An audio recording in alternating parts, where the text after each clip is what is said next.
and thank you for the brilliant presentations that we have enjoyed this morning.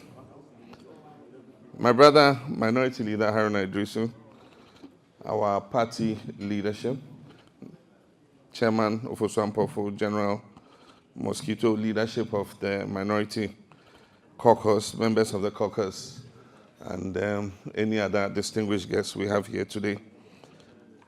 Let me thank you for this kind invitation to be here with you and to participate in this very important retreat. I'll just say a few things about our own party issues before I plunge into what my written text here is. And that is to do with the reorganization exercise that we're about to undertake. There are a few people who have expressed concerns over the months and talked about how late we have been. But I would congratulate the party leadership for the preparatory work that has had to be done before we got to this stage.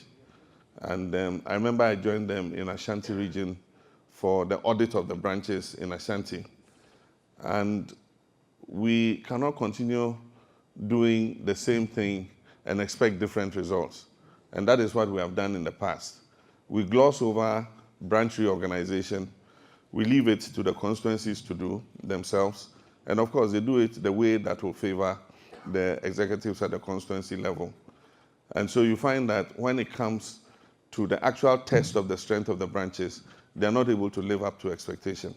And that has perennially been the cause of our problems with vigilance at the polling stations. Because you go to several branches and the branches don't exist at all. In many cases, you've heard where members of the national executive went and joined the regional executive and went for the branch audits. And persons who were called, who were supposed to be the 9-member executives, did not know each other. In cases where they knew each other, they didn't know who was chairman, who was secretary, or anything. And in many cases, they didn't even live in the polling station. They had to be someone from other places. And so this time, the party said, look, we need to do this and get it right before we do the branch elections. And then also we had to do the registration exercise for new members. And I think that has gone fairly well. So now we are in a position to start our reorganization. We play to our own tune. We don't play to the tune of the MPP. They finished their executive elections yesterday. And I'll just say, how are the mighty fallen? Instead of breaking the eight, some people have broken themselves. We dance to our own tune, and I'm happy that we're about to kickstart the process. The MPs from the northern part of the country, we're starting with the north, and so we are hoping that you have the opportunity to go to your constituencies and join them to make sure that the branch reorganization exercise is carried out properly. As you're aware, it's going to be done in clusters over the period that has been given, so that we're able to get the national executive mobilized to join the regional executive and go and stay in the constituencies and make sure that that reorganization is done properly. So let me thank the national executive for the work they've done, and even you, the MPs, for the collaboration that we have had in getting to this stage. And I wish all of us successful branch organizations, and then after that we'll deal with the constituencies. Please, please, please, please, you must have all your political skills at your disposal. When it comes to constituency executives, I know some of you have problems with your executives and you might want to scheme to get them out. You have to do it very tactically, otherwise it will backfire in your face. And you must use your political skills to always make sure that you win the trust of your executives, whoever they are. I've always said this story about when I was an MP myself. We had a very titanic battle, myself and my cousin Gilbert. And by the time we finished the exercise, even though I had won, the executive was split right down the middle. And so it was a duty for me to smoothen things and bring all of them on board. By the time I had finished my first term in Parliament, those who had been against me, when I wanted to be MP, if you came and said something about me, they will get up first and fight you. And so there are ways in which you can smoothen things with your executive. You can take your worst enemy and turn him into your friend. And so please, use your political skills. If you are just very rigid, oh, we'll suspend this one, oh, we'll sack this one, we'll do this. In the end, they have nothing to lose. You have all to lose. If they trip the constituency and give it to the next party, they don't lose anything. It's you who's going to lose. So please, as we go into these elections, please be careful how you handle the issues, especially at the constituency level. So my brothers and sisters, it's a real pleasure to join you at the end of what I believe has been a very useful workshop to sharpen your skills and boost your repertoire of knowledge as parliamentarians.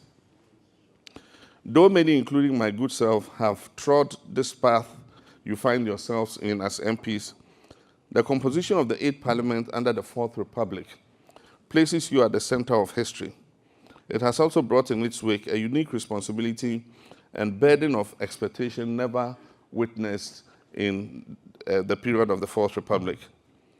The people of Ghana, in their own wisdom, have decided to produce a hung parliament in which none of the two major parties who have dominated the House in the recent past has a clear advantage.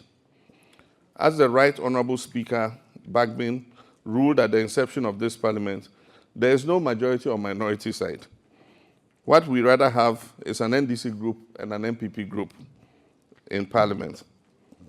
We in the National Democratic Congress maintain that, but for the abuse and misuse of security goons with the connivance of some EC officials to overturn the true outcome of the 2020 elections, we would have secured a clear majority in Parliament.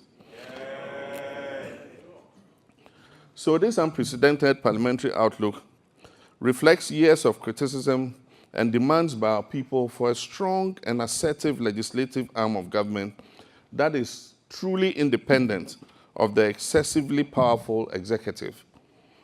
It also reflects a desire for greater scrutiny of the executive and more efficient exercise of your oversight functions, especially for those of you on the minority, in the minority group.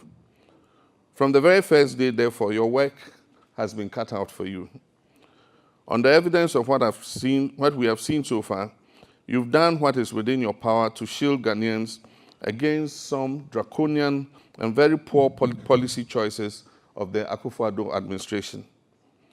You've stood firmly and pushed back against blatant abuse of parliamentary rules and standing orders. Sometimes deploying unorthodox methods, you have held a marauding government that has viewed itself as invincible and that treats Ghanaians with contempt. You've held them at bay and prevented them as far as possible from ramming very unpopular policies down the throats of our people. And this is what former speaker called Buga Buga. Says, don't go for the speaker, but you can go for his chair. If the chair is going to be misused, you can go for it. As you have done this, the Akufo-Addo administration has intensified its efforts to whittle down your numbers. It has not shied away from using bizarre judicial processes to achieve this objective. A case in point is how our MP for Asin North remains an MP, yet is barred from performing his functions in Parliament. This has unjustifiably and inexplicably denied the people of Asin North representation in Parliament at a time when other constituencies where legal disputes have arisen over parliamentary elections of 2020 have their MPs still discharging their duties until the determination of the substantive matters brought against them. They've also sought to use malicious prosecutions against some of you as a way of intimidating you into silence and docility. And a case in point is the one against our ranking member for finance, Ato Forsen, in the case of the ambulances. Ladies and gentlemen, these tactics have not diminished your resolve, and you continue to remain resolute. I congratulate you. That said, a lot is still expected from you as a group in Parliament. Given the way the state agencies, including some arms of government, pander to the will of the Akufo-Addo administration, and are prepared to undermine the rules and long-established principles to do their bidding, you remain perhaps the last true bulwark of defense between the long-suffering people of this country and total misrule and maladministration. You become the last hope of a people who labor under irresponsible governance and abuse of office. There's a need, therefore, to meet this expectation by injecting further impetus into your work, by keeping an even keener eye on the activities of the executive. The scrutiny that you are required to do on behalf of the people who elected you also extends to all state institutions. The framers of the 1992 Constitution intended that a number of these institutions complement the efforts of the legislature at ensuring good governance. The style of this administration, however, has been to subjugate and dominate these institutions for parochial partisan gain. These institutions have thus become pliant tools for the furtherance of the political ends of the new patriotic party and President Nana Akufo-Addo. One such institution is the Electoral Commission, which, instead of making it easier for our citizens to participate in the democratic processes such as elections, rather takes delight in making it more difficult for them to do so. They appear determined to ensure the disenfranchisement of sections of our population at all costs through misguided insistence on the use of Ghana card as the only source of identification for a Ghanaian voter. How do you do this knowing that the Ghana card is not available to everyone who should have one? And just yesterday I was watching a video of a lady who went to the Ghana card office, I think in Sunyani. I don't know how many people have seen that video. And she was venting her frustration. She had gone to the office and she said she was going to do her Ghana card. And he says, the officer told her, the demand for the card is too high, so now they do it by appointment. So she should leave her number, they'll give her an appointment, and she should come on that date. I mean, so how can you rely on just that card when, in many cases, it's even impossible for them to be able to get the cards? The Ghana card is a relatively new feature of our national life and has its merits in the scheme of things. At the moment, it's being brandished more as a political tool around which all manner of schemes are being fashioned towards elections.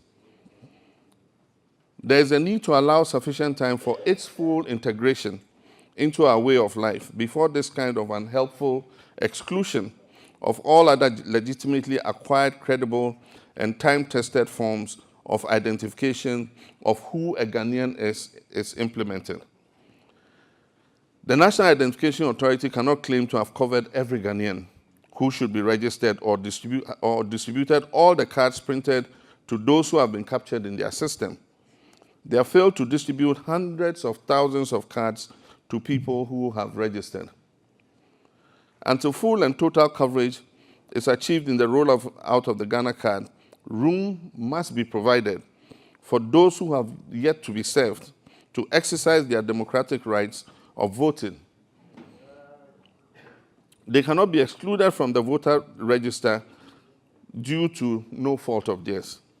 This should be clear, quite clear, and easy to appreciate.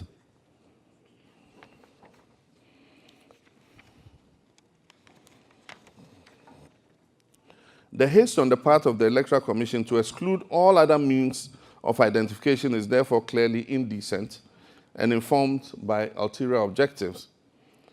Last week, you in the minority raised red flags over suspected attempts to compile a new register on the sole basis of the Ghana card. The Electoral Commission was quick to deny that it harbors any such intentions. Until the advent of the current leadership of the Commission, this denial would have ended the matter. Unfortunately, this commission in its present form is known to have walked back on similar commitments in the recent past. And so we in the NDC will maintain eternal vigilance to ensure that no such thing happens. The process of continuous registration as canvassed by the Electoral Commission must necessarily include a system that enables all political parties and relevant stakeholders to possess the capacity to monitor same in real time to avoid fraud and exploitation to the undue advantage of any party. We in the NDC will continue to insist on this. This workshop is being held at a time of great suffering in our land due to the unparalleled economic mismanagement by the Akufo-Addo and Bawumia administration. After a lengthy period of living in denial and plunging the economy into unprecedented doldrums, government finally decided a few weeks ago to request for an IMF program. They left the decision so late that substantial damage had been done to the economy by the time the call was finally made. Inflation, as you've been told, stands at a 19-year high of almost 30% for June, and is almost set to rise above that. Our deficit and revenue targets have so far been badly missed, and we are almost likely to post yet another double-digit deficit at the end of this financial year. Our public debt has continued to mount, and information available to us shows that government has up to 40 billion Ghana cedis in arrears and contingent liabilities, in addition to the official public debt of about 400 billion Ghana cedis. On the back of this, it is believed that our debt to GDP ratio runs into the region of 90% and above. Our ability to meet our debt service obligations remains tenuous, with Ghana ranked as a country with the second highest likelihood of debt defaults in the world after El Salvador. And I think you saw the slide. It is no secret that our foreign currency reserve position is extremely precarious. This leaves us vulnerable unless there's an urgent injection of additional foreign exchange inflows. And as you've been told, our currency reserve position covers just weeks of imports. The economic hardship persists and is set to remain for an extended period. Amid this gloomy outlook, those responsible for the mess refuse to exhibit contrition and sobriety. And contrition means sadness. They should be sad for leading us into this. One of the key architects of the failed policies and mismanagement that have led to our economic downfall and suffering found it necessary a couple of days ago to put up a public display that verged on the ridiculous and comical.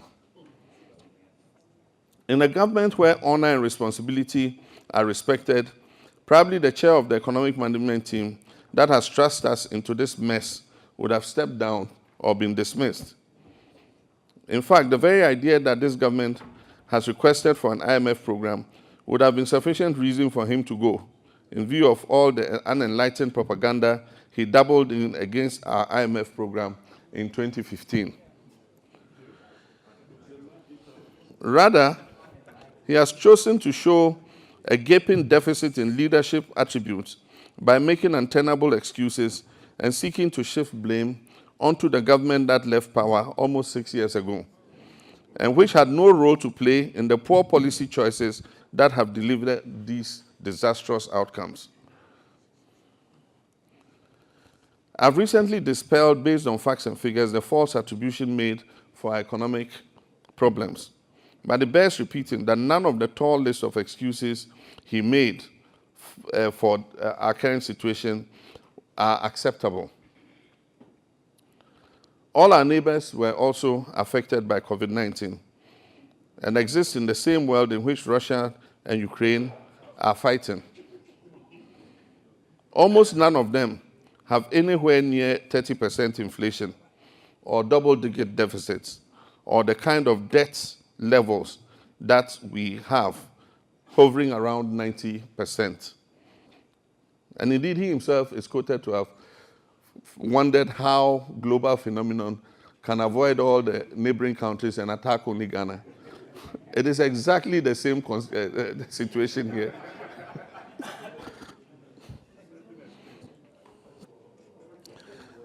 My brothers and sisters, none of them has a higher risk of default than we do. So how did we get to this place? The often cited 25 billion used in the so-called financial sector cleanup was completely self-inflicted and the result of reckless, politically motivated decision-making. I'll stress that the problems the banks and financial institutions had could have been resolved with much less. And as Honorable Adongo said, you had asked them to recapitalize to the tune of 400 million. At first, it was 80 million. That was what was required by Bank of Ghana. You said they should raise it to 400 million. 400 million times 9 would not exceed 4 billion. And so you could have recapitalized them, taken equity in them, and as and when they pay back the recapitalization, you release their equity. It's been done elsewhere. It was done in UK during the last financial crisis. Was it the Bank of Scotland? It was recapitalized by the United Kingdom. And today it's on its feet. It's paid back all the money it was given, and it has taken its equity back. It's surprising that people who call themselves economists do not know this.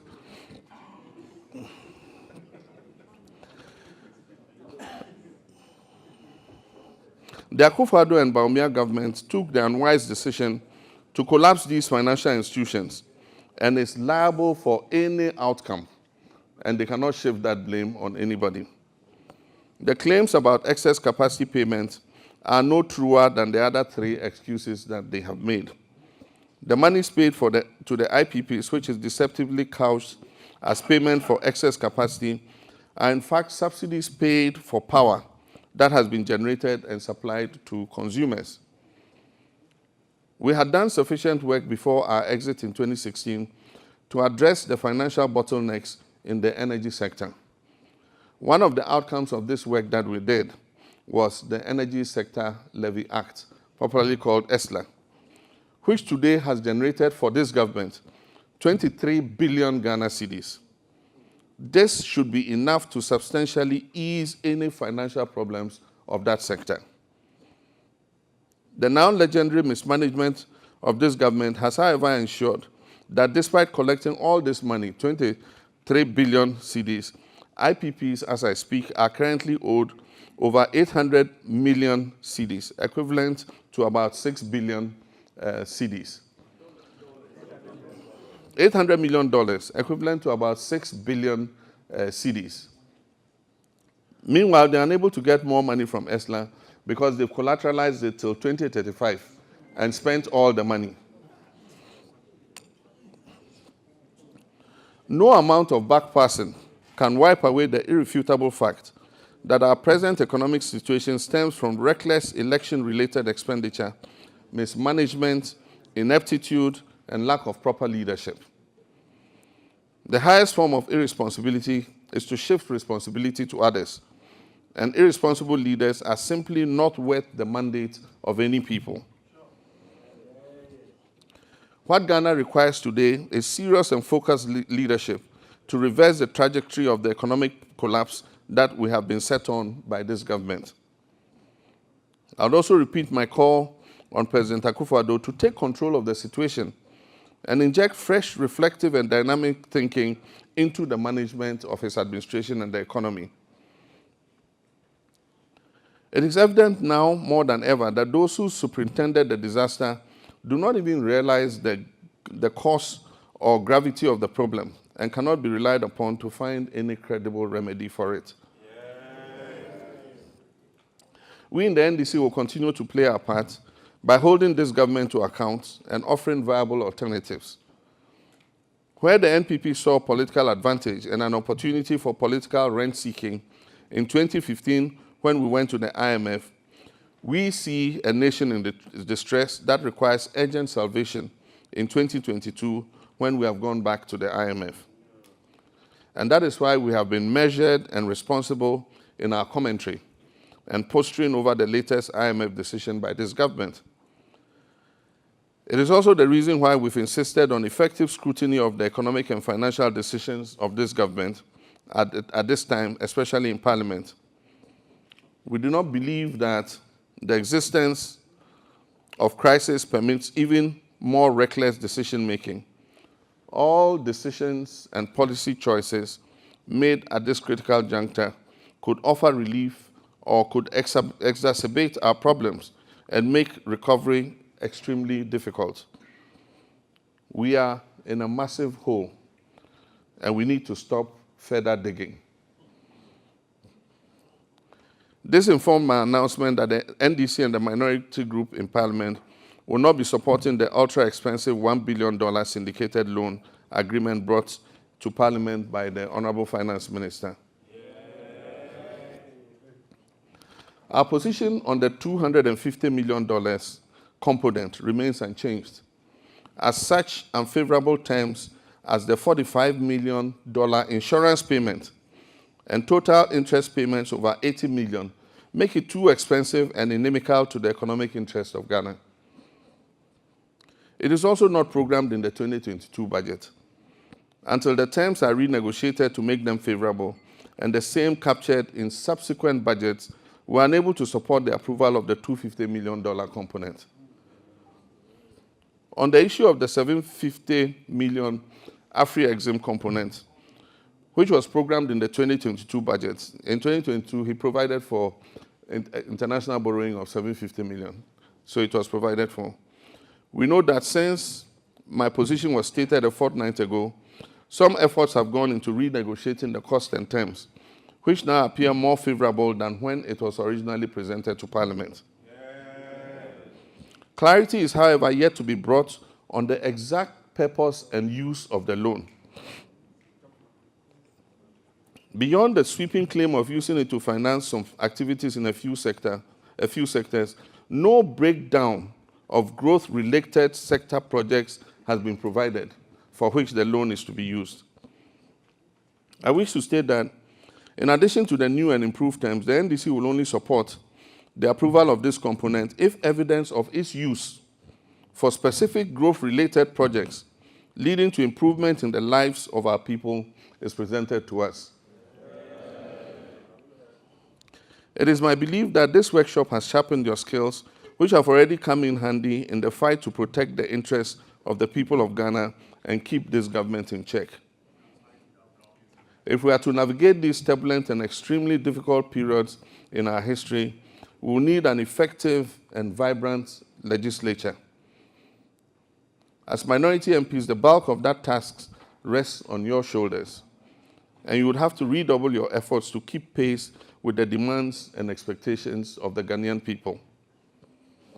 It is history and providence that has placed you in this most unique position of being representatives of the people in a hung parliament. It is the sort of situation our people have yearned for quite some time, and you must grab the full weight of that expectation on your shoulders. It is my belief that the bright note on which you have started will continue, and we'll see more from you by way of quality representation of the people and greater scrutiny of an executive which has tended to govern badly and abuse the mandate of the people. My brothers and sisters, our bold parliamentary representatives, I wish you well in your work, and I wish that you leave this retreat even more determined and strengthened to carry out the task that the good people of Ghana have given you. And I thank you for your kind attention.